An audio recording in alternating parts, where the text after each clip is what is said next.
Howdy, how is everyone doing today? Great Decisions, week 3. It's amazing how it always just kind of, whirs past. I'm going to do what I always do, which is harangue you about wonderful programs we're doing and things that are coming up. As you well know, the International Speaker Series was kicked off recently with Samantha Power, and will continue on February 19th with General H.R. McMaster. Tickets for the individual events in the series are going to go on sale to the public February 13th, so put that in your Outlook calendar or write it on your arm. It should be a really, really wonderful talk.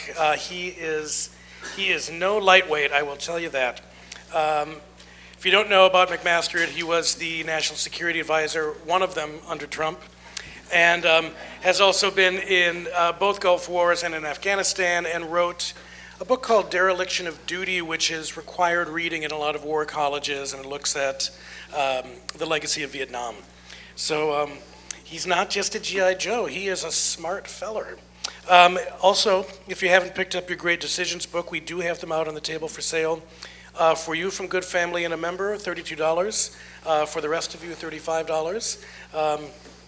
If you could become a member, you can save money all year long and get lots of stuff in your email from us. So just think about it. Also coming up, February 12th, Karen Sherman, who founded the first women's college in Rwanda, will be here in conversation with Lisa Shannon. Lisa Shannon lived for many years here in Portland and founded Run for Congo. She is a women's activist, Africa activist, now based in Seattle. They will be talking about Karen's new book called Brick by Brick. That will be in our offices February 12th. Hosting. We have some incredible young leaders, 15 to 18-year-olds from Iraq, from Argentina and Chile, from Pan-African countries that are coming in the spring and the summer, and we are looking for homestay hosts. So if you want to learn how to be a homestay host, next Monday we are hosting a session to give you all the 411 on what that means. But if you open up your home to one of these incredible, inspiring young leaders, it could change your life forever. So think about it. Any information I'm talking about can be found at worldoregon.org. I wanted to talk a little bit about one of the programs coming up here, February 21st.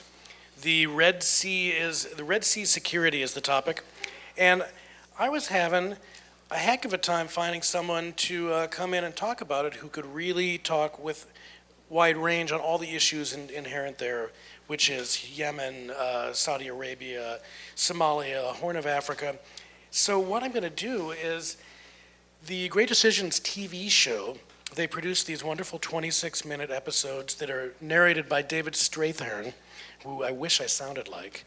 And so we're going to watch that, and I think what I'm going to do, since most of you are registered for the program, I'm going to also send out a couple things to read ahead of time. So we'll watch it, and then we'll do just a big open discussion like we ordinarily would, but it's like watching television. So just wanted to alert you to that. So it's a slightly different format. Also next week, Christopher Carey, who teaches here at PSU, he's an incredible resource on the subject of human trafficking. And he's done a lot of work, both domestically and internationally, on the issue. So he will be here speaking on modern slavery and human trafficking, which is the chapter in the book.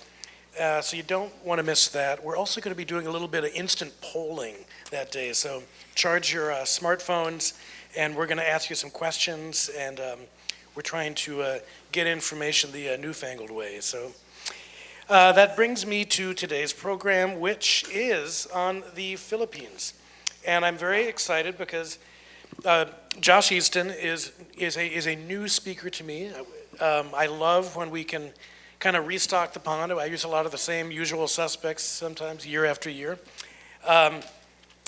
Josh is Associate Professor of Political Science and Director of the Master of Public Policy program at the Hatfield School of Government. He teaches courses in international relations, environmental politics, and security studies. His research addresses the causes and consequences of economic underdevelopment, Some of his current projects examine the relationship between food insecurity and political violence, the formation and mobilization of paramilitary groups and other local security institutions, and the role of climate change in influencing women's rights and gender equality. He's conducted extended fieldwork and surveys in the Philippines, where he also served as a visiting research fellow at the University of the Philippines at Diliman. His work has appeared in many academic journals, and I'm excited that he can be here today. Just a word of warning, as per usual, we are streaming live, you know, the NSC, they're our friends, the NSA are our friends. We're really glad that it's out there. It is streaming live. We will also put it up next week on YouTube. The first two installments of Great Decisions are currently up on our YouTube channel if you want to go back and review them. And when we get to the Q&A, we're going to be wandering around with a mic. You got to be on the mic because we're streaming so we can hear all the questions. And let's give Josh Easton a big hand.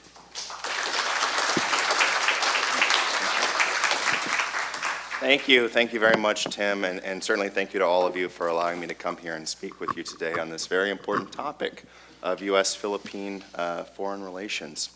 So I know you all had a chance to read your chapter in the book, but just in case, it's been a few days, I'm going to begin my talk with kind of a brief overview, historical overview of the special relationship between the Philippines and the United States, hitting on the high points that I'm going to return to at various times during my talk.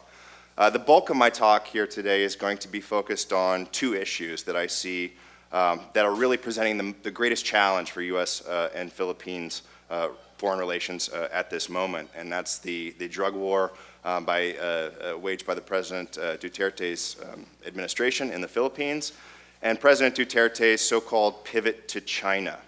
I'm going to talk about some points of cooperation, some points of contestation, and I'm going to end with some recommendations for moving forward and improving the special relationship. So as you all know, the Philippines was purchased from Spain following the end of the Spanish-American War in 1898. Now, following that purchase, the United States engaged in a brutal war to suppress an uprising initiated by Filipino forces and led by Emilio Aguinaldo, who assisted the U.S. in tossing out the Spanish. The major fighting ended in 1902, but the conflict actually persisted until 1913, with the U.S. military fighting various remnants of the insurgency across the archipelago. I mention this simply because it's not something that many Americans hear about, but it was tremendously costly for the Filipino population. It resulted in a significant loss of Filipino civilian life. Estimates between 200,000 and a million Filipino civilians perished during the insurgency, and this is out of a population in 1900 of around 10 million, so it was a significant impact. Most of the civilians died from disease and starvation in concentration camps, but many were also caught in the crossfire or killed in battle. Following the end of the conflict, the colonial administration aided in the establishment of the Philippine government, introduced English as the lingua franca, and helped facilitate the development of the education and healthcare systems in the country. In 1934, in the face of concerns over a Japanese invasion and the lack of United States capacity to defend the islands in such a case, as well as concerns over competition in agricultural sectors, the United States Congress passed the Tidings-McDuffie Act, which laid a foundation and a framework for ultimate Philippine independence. The fulfillment of the act was delayed because of World War II, but the country ultimately gained its independence from the United States in 1946. In 1947, the United States and the Philippines signed the Military Bases Agreement, which continued U.S. presence at Clark Air Base and Subic Naval Base in the country. In 1951, the Philippines and the United States signed the Mutual Defense Treaty, which iterated the U.S. commitment to defend the Philippines in case of external aggression. In 1972, President of the Philippines, Ferdinand Marcos, declared martial law over the country, which entrenched him as a dictatorial power for the next 14 years. Now, ostensibly, this move was an effort to extinguish nascent rebellions in the country, specifically those arising from communist insurgents and a push for independence in the Moro homeland on the southern island of Mindanao. But conveniently for Marcos, it occurred in the context of the Cold War, which prompted the United States to increase military assistance to his regime. This military assistance slowed during the Carter administration, but was accelerated again under President Reagan. In 1986, Marcos was overthrown in a peaceful people power revolution, resulting in the elevation of President Cory Aquino, who was the wife of a slain Filipino politician, Benigno Ninoy Aquino. In 1991, following the eruption of Mount Pinatubo and declining support for American presence in the country, the Bases Agreement was not renewed by the Philippine Senate. This was a low point for relations between the two countries. The United States, during that time period, still remained a key guarantor of security, and in 1999 signed the Visiting Forces Agreement, which essentially re-legalized military presence in the Philippines and outlined guidelines for American troop conduct and the protection of American troops visiting that country. Now, under the Visiting Forces Agreement, the U.S. military and the armed forces of the Philippines engaged in extensive cooperation. This was important because it led to a resumption of the Balikatan bilateral military exercises, which focused heavily on counterterrorism and cooperation assistance following humanitarian disasters. Now, I'll return in a few minutes to Balikatan because they do represent an important point of cooperation between the two countries. Now, where we are today. So, in recent years, a number of challenges have emerged for United States-Philippine foreign relations. I don't have too much time in my talk today, so I'm going to limit my focus to the two major issues, in my view, that affect relations right now, the drug war and the impact of a rising China, with a bit more attention devoted to the latter. I'm going to provide an overview of these issues, provide some context for current actions and current policy, and some recommendations moving forward to rebuild and enhance bilateral relations between the two countries. First, the drug war. Now, I'm sure many of you have read about the drug war in the news, but specifically when I say drug war, I'm referring to President Duterte's campaign to reduce drug trafficking and use through heavy-handed punishments, including killings by both the Philippine National Police and extrajudicial killings by vigilante death squads. The policy has resulted in the deaths of thousands, maybe tens of thousands of people. Estimates range between 6 to upwards of 30,000 people. And we're talking about mainly low-level offenders, but also many innocent victims have been caught up in this drug war. Now, as one might expect, the policy has resulted in high levels of international criticism and condemnation, including an investigation by the United Nations Human Rights Council, which was, interestingly enough, brought forward by Iceland, of all places. It's also led to a probe by the International Criminal Court, which prompted the Duterte administration to withdraw the Philippines' participation in the Rome Treaty, which is basically the International Criminal Court. Now, in my view, one of the most important impacts domestically of the drug war policy has been the atmosphere it's created regarding impunity for killings by police and vigilantes. Data does suggest that the drug war enjoys a relatively high level of satisfaction among the Philippine population, especially the middle classes in the Philippines, because the Philippines, like the United States, does have a tremendous drug problem.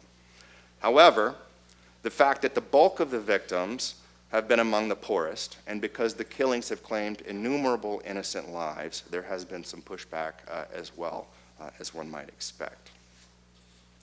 While President Duterte's war on drug use and trafficking represented a significant threat to bilateral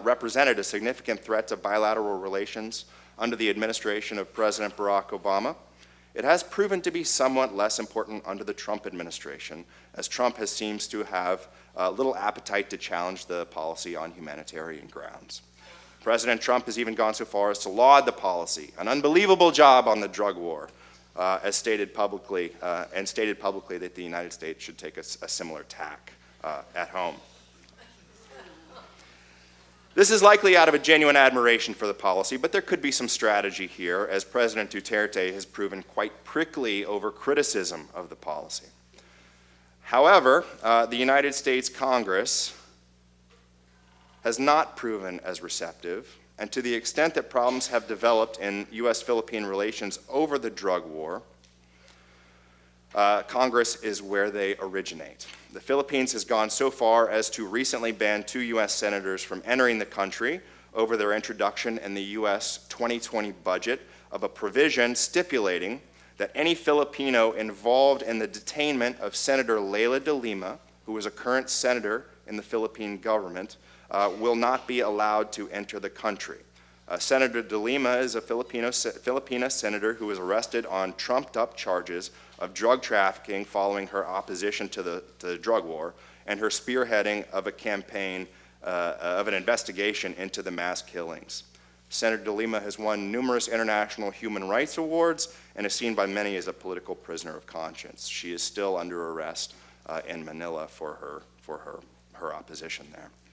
However, it's worth mentioning that the provision in the U.S. budget that was put forward by Senators Richard Durbin and Patrick Leahy is up to the United States Department of State to actually enforce, and given Trump's fondness for the drug war, it's unlikely that it will do so. It would be difficult for me to imagine this current Department of State enforcing this particular provision. On the other hand, it's also worth noting that the 2020 elections are upon us. I don't know if you guys noticed. And depending on who is elected, the issue might arise again soon in the future, right? So this is the drug war, and we can return back to this particular policy in the Q&A section to discuss in greater detail some of the implications. The second major issue that's been a thorn in the side of U.S.-Filipino relations in recent years is that of a rising China. Now, in my view, this is a more serious challenge for U.S.-Philippine relations, probably the most serious challenge to emerge between the countries in the 21st century. And this is specifically an increasingly militant and outward-looking China.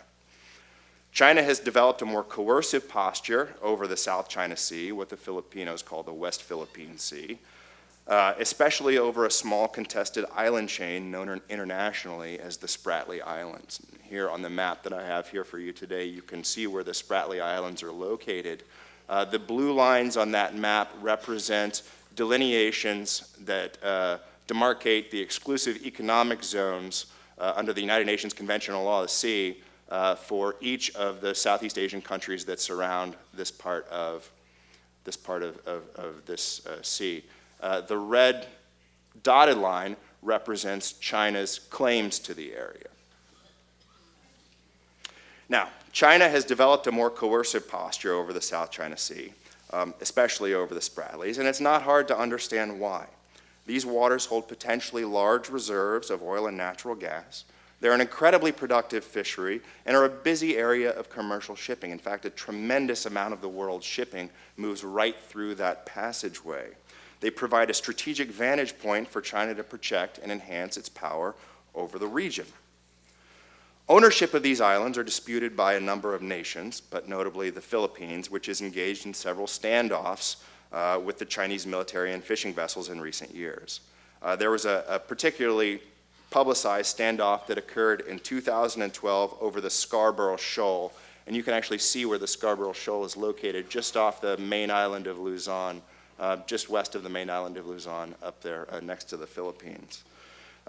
This is a reef just 120 nautical miles from the main Philippine island. It's not in the Spratlys, but it is part of the broader dispute. Here in 2012, the Philippine Navy detained a number of Chinese fishing vessels over claims of illegal fishing and poaching. When the Filipino military attempted to detain these fishermen, they met resistance from the Chinese Coast Guard, and a long standoff ensued. It was ultimately broken with a deal mediated by the United States, but it led to a number of protests in the Philippines, calls for boycotts, fishing embargoes, and generally deteriorating relations between the Chinese and the Filipino governments.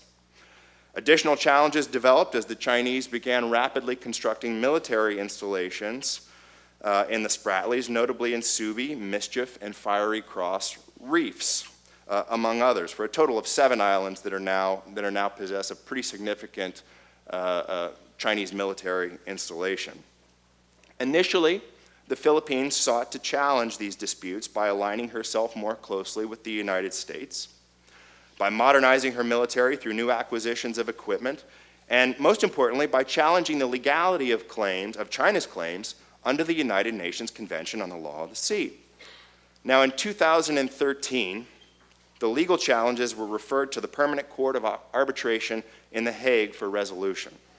In 2016, the Court of Arbitration ruled in favor of the Philippines, finding, among other things, that China's claims of jurisdiction are contrary to the United Nations Convention on the Law of the Sea, and then its actions at Scarborough, including the prevention of Filipino fishing access and a declaration of a fishing moratorium, are unlawful.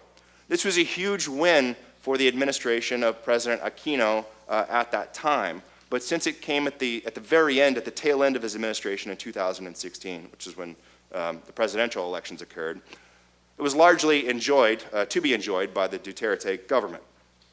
In response to the need to enhance United States-Filipino cooperation and to help the Philippines develop a more credible defense posture for potential Chinese incursion, the United States and the Philippines signed the Enhanced Defense Cooperation Agreement in 2014. This agreement supplements and builds upon the Visiting Forces Agreement and the Mutual Defense Treaty, and is meant to help address growing Chinese aggression. The agreement allows the United States to construct military facilities on the islands, to position equipment, and to rotate forces at 5 locations throughout the archipelago, all of which would be eventually handed over to the Philippine military. It would allow for more joint training and boost the United States' ability to assist with maritime security, humanitarian assistance, and disaster relief. The Enhanced Defense Cooperation Agreement came at an opportune time, just as the Philippines was seeking greater signals, more powerful signals from the United States that it would come to the defense of the Philippines under the Mutual Defense Treaty. There were many hurt feelings in the country after the United States did not present a more muscular response in favor of the Philippines' claims during the Scarborough Shoals standoff. So from this perspective, and at this time, following the signing of the Enhanced Defense Cooperation Agreement, relations between the two countries seem to be on the up and up. They seem to be on quite a positive trajectory. Then, in 2016, the election of President Rodrigo Duterte altered these dynamics. Shortly after the election, President Duterte, who was the mayor of a large city on the island, the southern island of Mindanao, Davao, for many, many years, and with little love for the U.S., began initiating major changes in Philippine foreign policy, especially vis-a-vis China.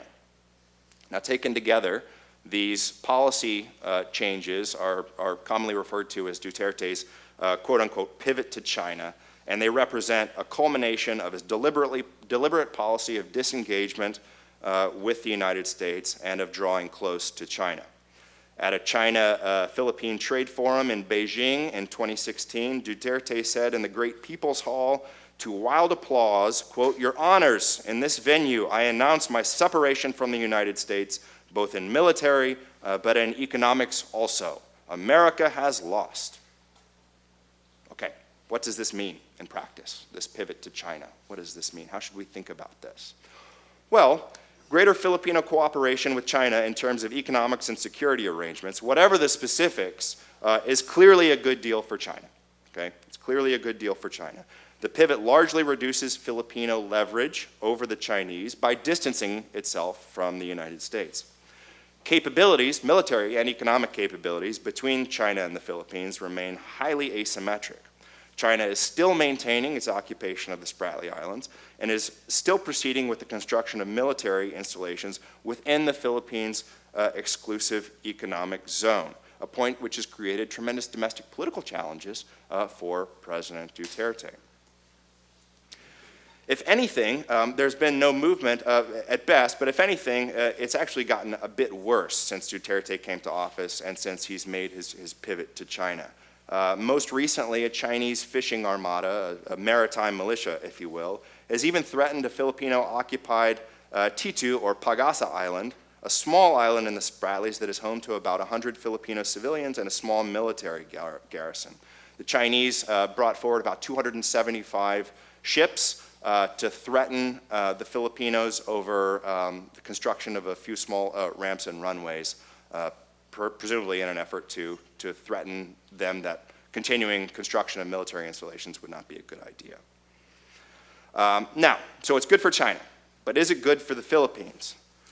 Well, it's not entirely clear, but it is worth taking a step back to provide some perspective, as these actions mirror the balancing act that the other Southeast Asian countries are playing with the U.S.-China rivalry. Now, when presented with a rising power, such as China, militarily smaller states are essentially confronted with two options: the choice to balance or to bandwagon.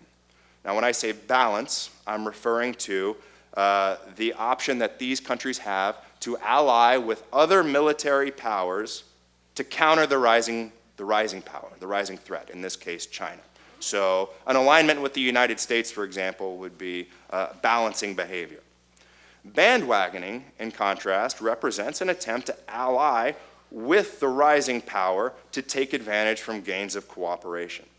In effect, bandwagoning represents a policy of engagement. Some might call it appeasement.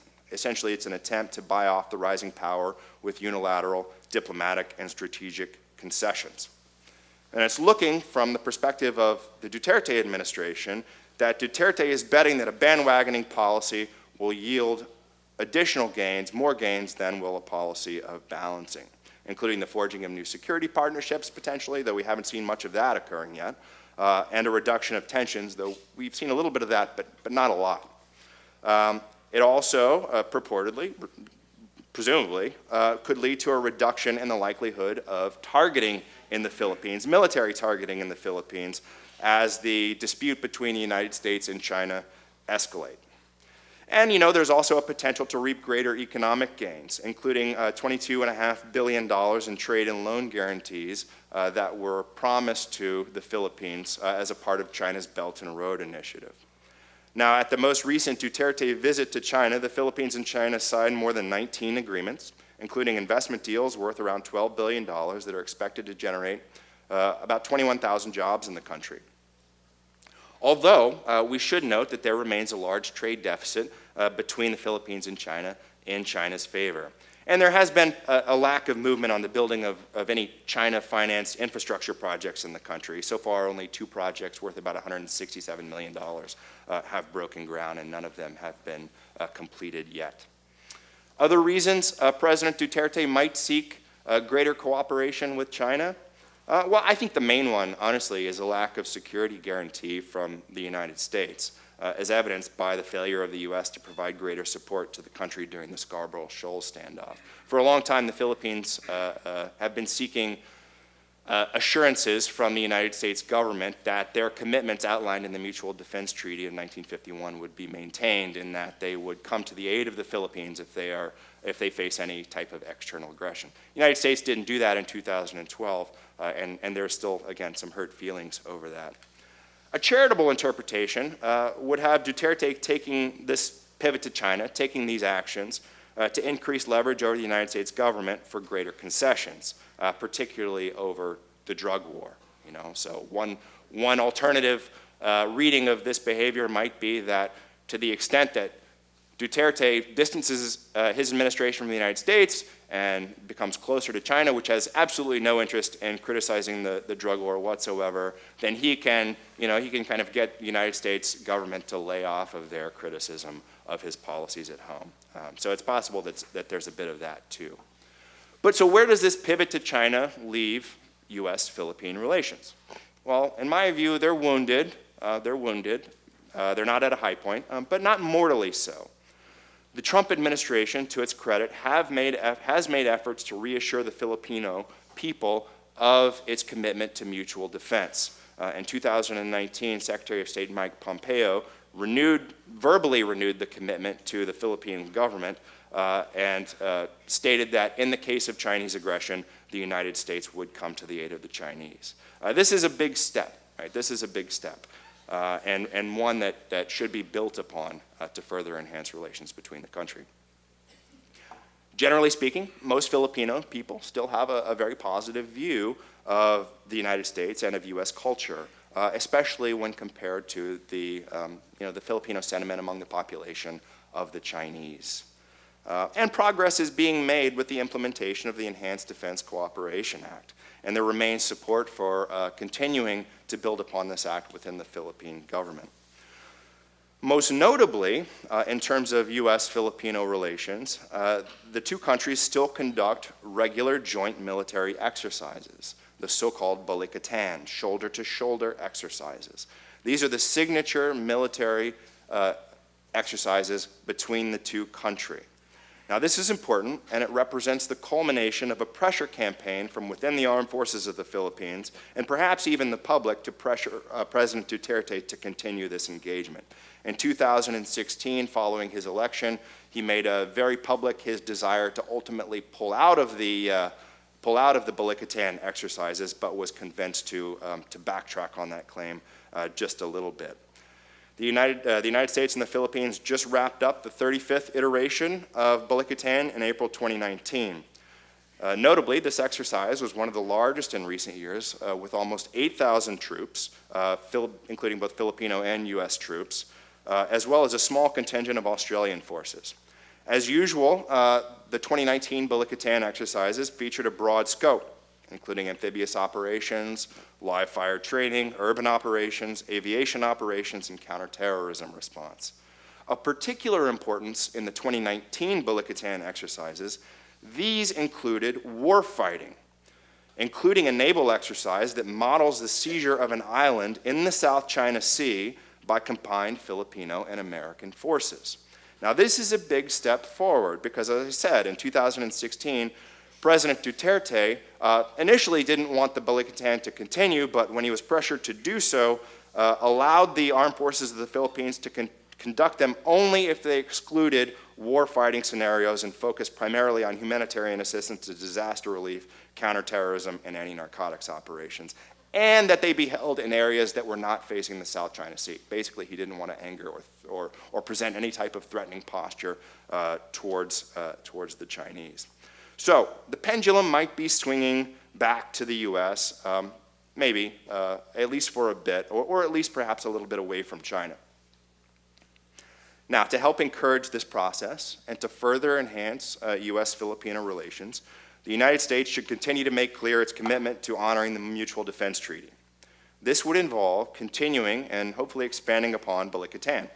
The larger these exercises are, the more of a signal they send to both Beijing and Manila that the United States is a credible and viable military partner. The United States might also consider restarting sales of military equipment to the Philippines. In 2016, the U.S. halted the sale of assault rifles under the concern that they would be used by the Philippine National Police in the drug war. But there are new signals that a new deal might be underway. Now, this is important particularly because the Russians are also interested in developing weapons deals with the Philippines, which could further draw the Philippines away from the U.S. orbit. If there are concerns over human rights, and certainly there should be, it would be possible to link arms sales to human rights behavior. This would be in line with the so-called Leahy laws, which prohibit U.S. security assistance to foreign security forces that have violated human rights. However, the State Department doesn't currently vet arms recipients for human rights abuses, and Congress has never successfully blocked an arms sale on the basis of human rights concerns, nor has it often tried. On the one hand, linking weapon sales to better human rights behavior would not likely go over well with the Duterte administration. However, the United States might have a bit of leverage because switching weapon systems to, say, a Russian model or a Russian-made system is a difficult task that would require restructuring the armed forces of the Philippines, which is highly dependent on interoperability with U.S. systems. I mean, they essentially are already armed with a whole arsenal of U.S. weapons that are calibrated to U.S. ammunition and that are dependent on continued weapon sales. So if he wants to start buying weapons from the Russians, it would take a lot more than just a few purchases to bring the armed forces in line with that policy. So this is one reason why the Philippines has rejected offers of Russian arms sales previously. Another reason is over threat of U.S. sanctions.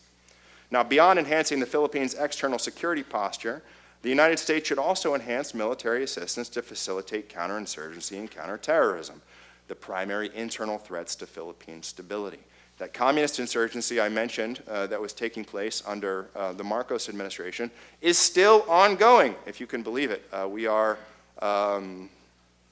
almost 6 decades in it's one of the longest running communist insurgencies in the world, and the Communist Party of the Philippines New People's Army still fields around 5,000 to 7,000 insurgent fighters in various places across the country.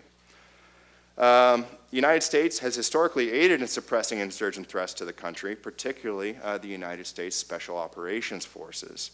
Most recently, the United States Special Ops provided significant support in the siege of Marawi. Marawi is a town on the southern island of Mindanao. During the siege of Marawi, a 5-month-long conflict ensued between the government, the Philippine government, and forces associated with the Islamic State, including the Maote and Abu Sayyaf jihadist insurgent groups. While U.S. forces were not allowed to engage in combat directly, they provided operational advice and direct support. They helped train, equip, and improve the Philippine forces' capabilities, and they conducted extensive civil military operations and information operations to help facilitate combat and increase the population's support for the Philippine government. These activities enabled the Philippine government to substantially reduce the terrorist threat in Mindanao by directly supporting Philippine operations and by building capabilities of both conventional and special operations forces.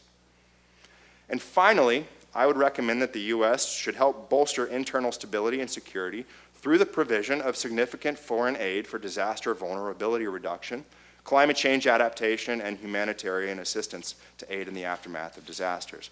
The Philippines is an island archipelago that is under tremendous threat over climate change, and one might also note that it's ringed with a whole host of very active volcanoes as it abuts directly the so-called ring of fire surrounding the Pacific Ocean. Historically, the U.S. provided foreign aid through USAID and through the Department of State to mitigate disaster impacts and facilitate recovery, as well as military assistance through the Department of Defense in response to major natural disasters. Most recently, the United States offered tremendous assistance in the wake of 2013 Typhoon Haiyan, international name Haiyan, local name Yolanda, which devastated central regions of the country and led to the deaths of many, many, many, many people. The programs under USAID should be increased, and military assistance, especially humanitarian assistance and disaster relief, should be expanded, not only in times of crisis, but also in terms of training and capacity building to better enable the armed forces of the Philippines to respond on its own. Doing so, increasing assistance for disaster preparation and relief, would have a number of positive consequences, including soft power and reputational goodwill, and an opportunity to further strengthen ties among the armed forces of the Philippines, the United States military, and importantly, the Filipino population, upon whose support continued U.S. involvement and, essentially the entire Philippine-U.S. alliance depends. These recommendations might not be a panacea, but they are worth pursuing because the Philippines-U.S. alliance is a vital one for both the U.S. and the Philippines. It's one that's worth maintaining for both countries, despite the occasional hiccup. The alliance provides the Philippines with tremendous leverage over China and reduces the threat of Chinese military action against the country. And it also provides the United States with a much greater ability to project power to maintain U.S. strategic interests in the Pacific Ocean. And with that, I will close. Thank you very much.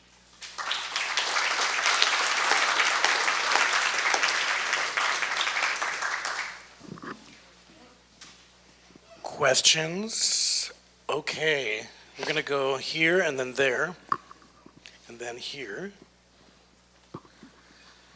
Scott Godden, I bet you have a very short, brief question, don't you? I have two short, brief questions, but thank you for asking. Two unrelated. One, is there a significant Philippine diaspora in the U.S. that is influencing the relationship, the bilateral relationship in the Philippines?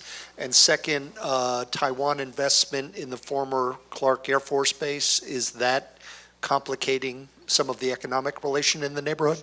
Thank you. So on your first question, yes, there is absolutely a significant Philippine diaspora in the United States. It's actually one of our largest immigrant populations. In terms of whether or not it's significantly influencing U.S.-Filipino relations, my sense is not so much. Despite the size of the diaspora here, Filipinos, for various reasons, I'm not really sure why actually, have not been as politically active as some of the other minority populations, minority diaspora populations. In terms of Taiwanese investment in Clark, I don't think that's presenting a huge hurdle, honestly, and I don't think the United States or the Philippine government are in talks about repopulating those bases. So I'm not exactly sure why it would be. Thank you. What are some of the numbers related to the trade, commercial trade between the United States and the Philippines, and also Philippines with China? Well, so the United States, so the largest, for the past several years anyway, the largest trading partner with the Philippines has been Japan. Japan provides a lot of trade and also a lot of foreign assistance, especially in the form of loans. The Chinese trade relationship with the Philippines is still quite large. I don't have the exact numbers, but it would be one of their top 3 trading partners. The U.S. is going to be probably in the top 5. So trade remains high. There's still a significant trade imbalance between the Chinese and the Filipino populations in the Chinese favor. But I think part of the Duterte administration's policy and shifting towards China has been an effort to reduce that trade imbalance. It's not clear if it's going to happen. I would kind of be surprised if it did, but I think that remains to be seen. So I just got a little confused when you were talking about Morali or Marawi. Yeah. Where is that exactly? It's so we don't really have a good map here, but this is the southern island of Mindanao right here. Marawi is about right there.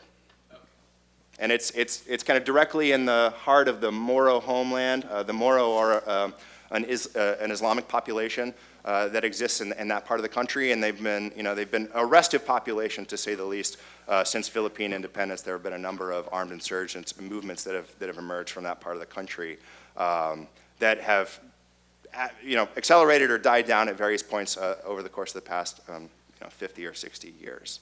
But the threat from Abu Sayyaf, and particularly from the Maote jihadist insurgent groups, Abu Sayyaf has been around for a while, but their linkages to the Islamic State have enabled the group to elevate its strength. Which? M-A-R-A-W-I, I think. M-A-R-A-W-I? Yeah. Thank you. Considering how widespread the Philippines are and the coastal surfaces that one has to patrol, how successful is Duterte in consolidating his power among the local governments, and considering the degree of corruption in local governments and mercenaries and trade? You're right in noting that it's a tremendous challenge, right? I mean, the Philippines has long been noted, in terms of Philippine governance, has long been noted for possessing a significant amount of bossism. And when I say bossism, I'm talking about a lot of, local level, regional leaders have a lot of leeway in their control over their own jurisdictions, and essentially it's been a balancing act between the central administration in Manila and the provinces for control. Manila has relied very heavily on local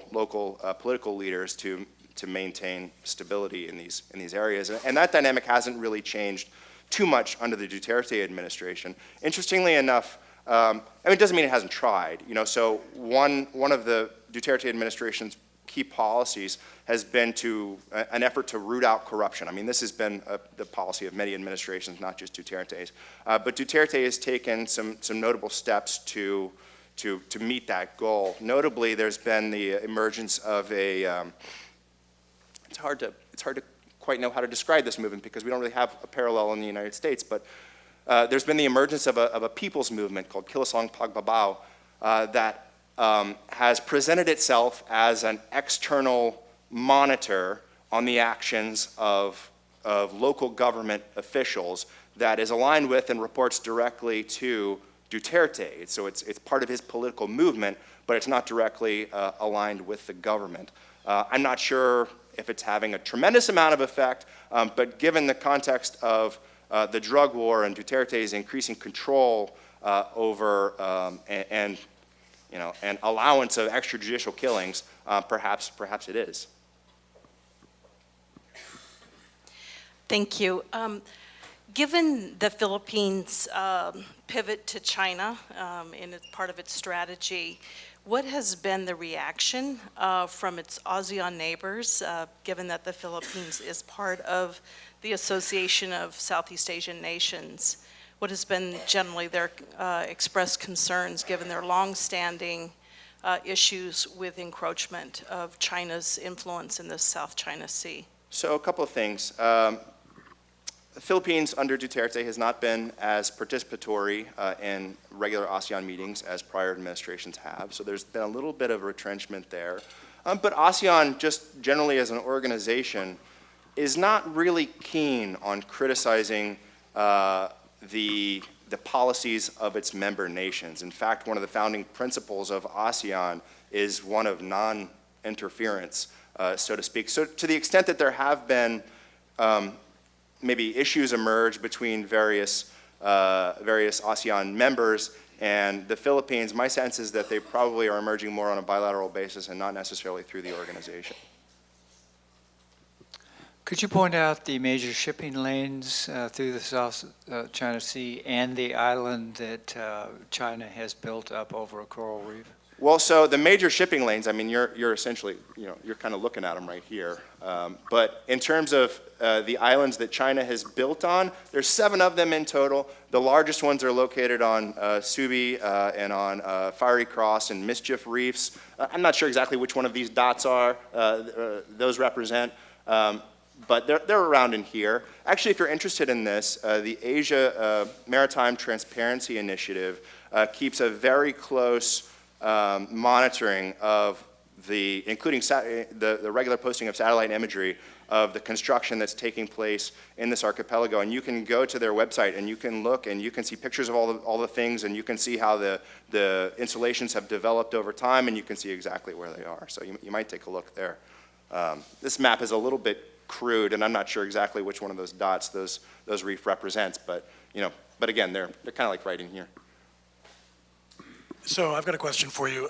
Considering Duterte and our administration's sort of love of strong-arm ethos, what is the position of soft power, and are we seeing a decline in the presence of international civil society NGOs working over there?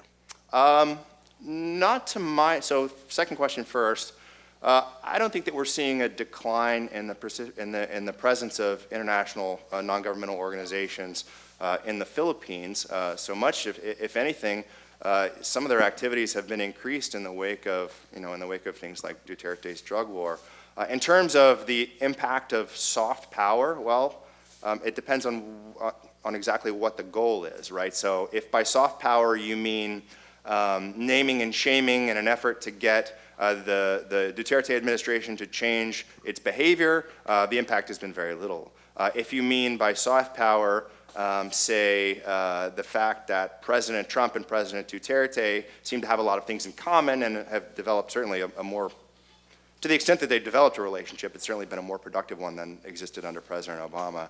That could potentially yield some impact for the United States.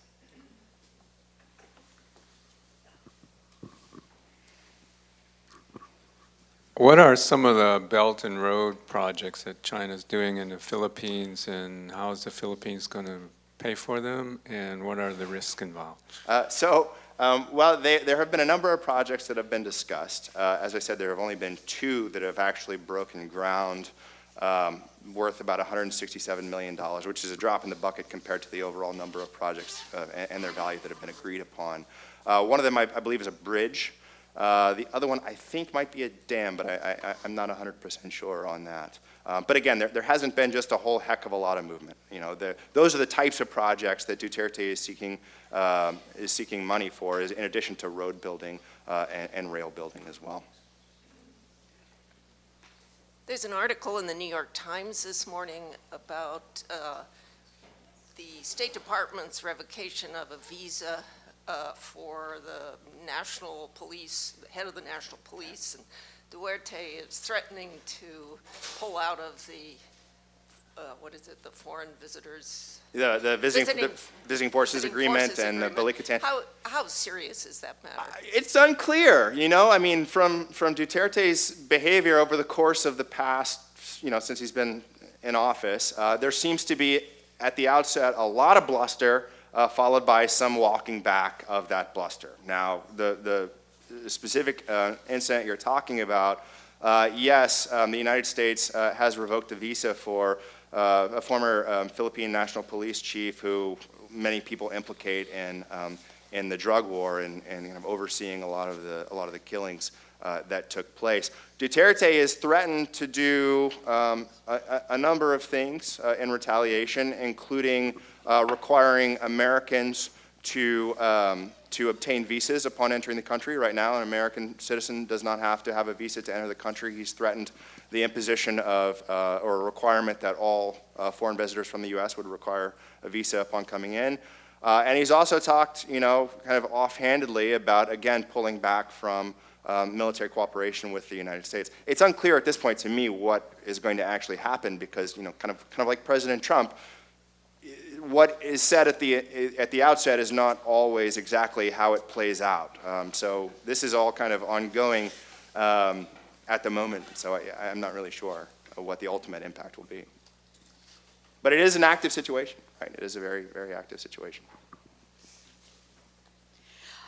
The Malaysia and Indonesia, they're not, the Philippines are sort of on their own there. Meaning what? That these are not active in keeping China out, Malaysia, Indonesia, Vietnam. That's correct, but it is worth noting, so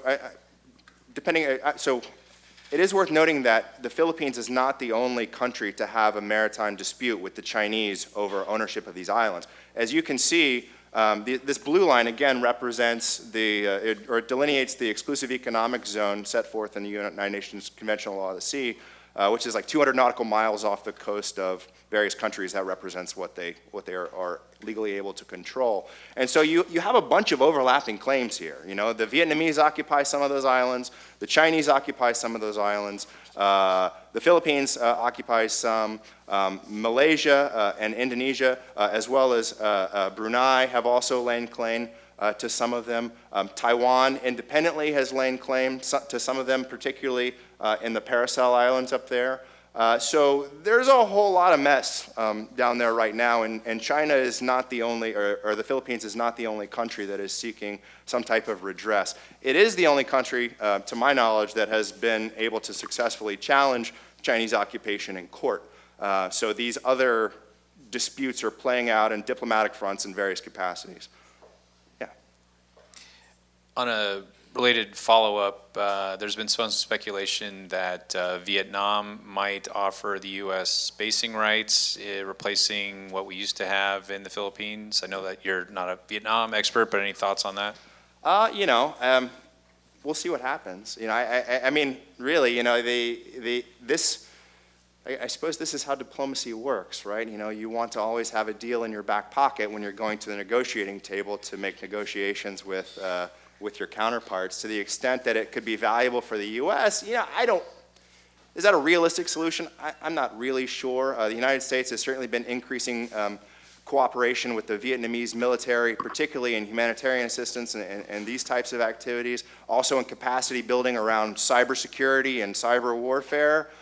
Whether or not we might actually see a military base in Vietnam that houses on a regular basis American troops, my sense is maybe, but that would be a stretch. But nevertheless, it does make the U.S. negotiating position vis-a-vis the Philippines a bit stronger. So that could be some of the key rationale behind it. Well, if we don't have any more questions, I want you to give yourselves a hand for being an attentive, thoughtful, and critically aware audience. And let's give Josh Easton a hand for a great presentation.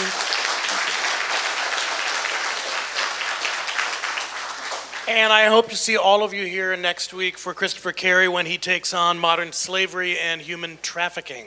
So have a great weekend, have a great week, and we'll see you next week.